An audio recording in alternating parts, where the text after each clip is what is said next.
uJesu Kristu inkosi baba. Ngomhla ka-23 kwenyangeni ku-April ngo-2023 kuwo nje lo nyaka ngabona umbono, ngicela ukudlulisa baba.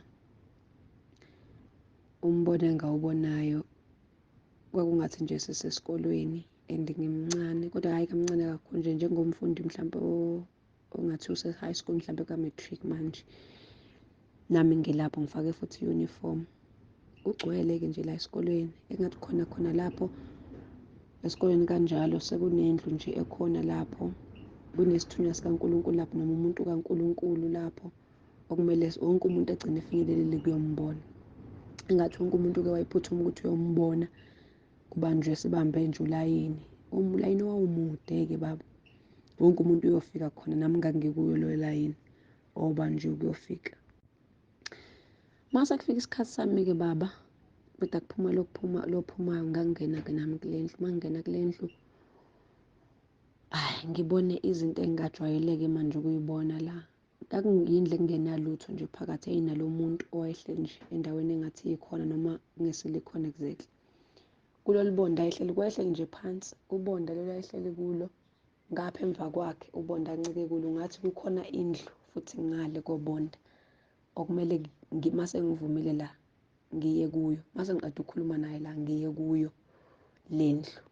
Kodwa le ndlu ayinamnyango, ivuleka ngokuqeda ukukhuluma naye bese uyangaleke la kudonga naye uqobo lwakhe. Uma usondela akubhekeki kahle, umuntu ngiyambona yena, kodwa la makuza kudonga ukuze ngikwazi ukufinyelela ukubona kuleya ndlu, ngoba kwakungasiyo futhi udongo elaliyiglasi, kodwa ngangikhona, ngathi amehlo ami ayekwazi ukubona ngale.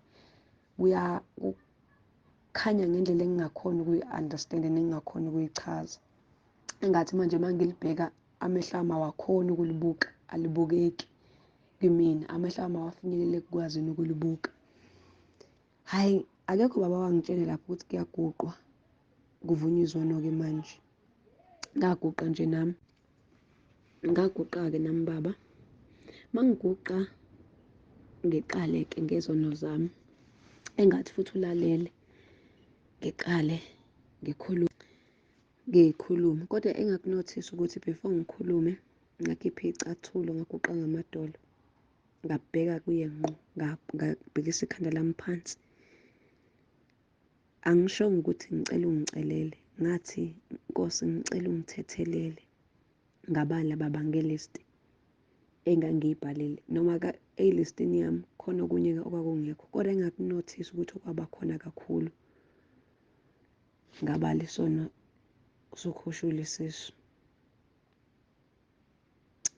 Ngabala baba, ngenkathi ngikhuluma naye ngisho ngithi Nkosi ngicela ungithethelele, ngimchazele ama-details akhona, kwavele kwasuka into engangingayazi baba, engathi phansi futhi la ngiguqe khona ngiyabona, kodwa mangibhekile phansi kungazuthi angikwazi ukuyichaza leya nto, noma inezimpiko, kodwa ayisiyo futhi into enhle, into enkulu engingakhona ukuyichaza, engathi inyukela kimi, ifisa ukungigwinya. Khona kusenjalo kwasuka futhi ukukhanya okukhulu engangingakwazi baba phezulu, kumemeza ngendlela eyayinhloma engangingayazi, kwakhuza lokhu sekuthi kuyangibamba, lokho kwakuthi kuyangibamba, engathi kufuna ukungidonsa kungihwitha bese kubaleka nami. Kwakhuza lokho okuphezulu kwangihwitha, kwakuyi-light engangingayazi baba, ukukhanya okwakungangakwazi kwaqhamuka phezulu ukungihwitha, ukungihluthula kule nto eyayisithi iyangibamba iyangigwinya, eyayinempiko nayo la phansi. Ngigobe phansi mina, engathi lo muntu engikhuluma naye wavele wafola phansi baba. Kwaba naloko kulwa engangingakwazi, engingakhona ukukuchaza, engathi engifaka lokho okuwukukhanya, kwagcina impilo yami yagcina igcine ngakukho. Loko kwakuwubumnyama angizange ngisabone, loko kwaqhamuka nje kumnyama ngoba kwakuyinto nje enjengenyoni kodwa futhi akusiyo inyoni. Ngithi kunjengenyoni ngoba ngabona kungathi amaphiko kuthi kuyangibamba kodwa ngagcinela kukhanya ngaphaphama lapho engathi ngilele endaweni phansi, seyidlulile yonke lento ebeyenzeka, lokho kuwukulwa ngilele phansi baba. Lo muntu ebengikhuluma naye usakhona. Ngivuke kancane ngithukile, ngivuke kancane mangiphaphama engathi kuqaleke manje la ode kuwudonga khona, ngibone engazuthi kudlala this light engakhona ukuwachaza. Ngithi ngifuna ukubheka ukuthi lo muntu usekhona, noma ngithi ngivusa amehlo ami kule nto noma kudonga la ekuncike kulo, angikhoni ukubheka. Ngagoba phansi baba, ngakhala ngabonga ngathi Nkosi ngiyabonga ukuthi ungithethelele. Ngakhala kuye, emva kokuthi sengiqedile nje konke engangikhuluma naye, ngaphuma wathi akuzolandelayo. Ngaphuma, mangiphuma abantu babamba ulayini bangakanani baba. Mangiphumela phandle ngibize kolandelayo, engathi kodwa ngikhuluma kubantu abanye abangizwa ngisho ilanguage engiyikhulumayo. Bayahlehla, abakhoni mangiya kubo bayahlehla, bayabaleka.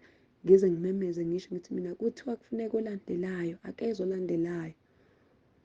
Sengimcinga-ke kodwa ngaphaphama lapho, kodwa ayikho into eyangithusa njengalokulwa engangikuzwa kwenzeka lapha, engangingakwazi baba ukuthi kuyini. Kodwa kwathi makuqeda kwangathi kukhanya into engingayazi, akusenjengoba kade kunjalo ngifika enhlizweni yami mangiphaphama, ayikho into engingayisho.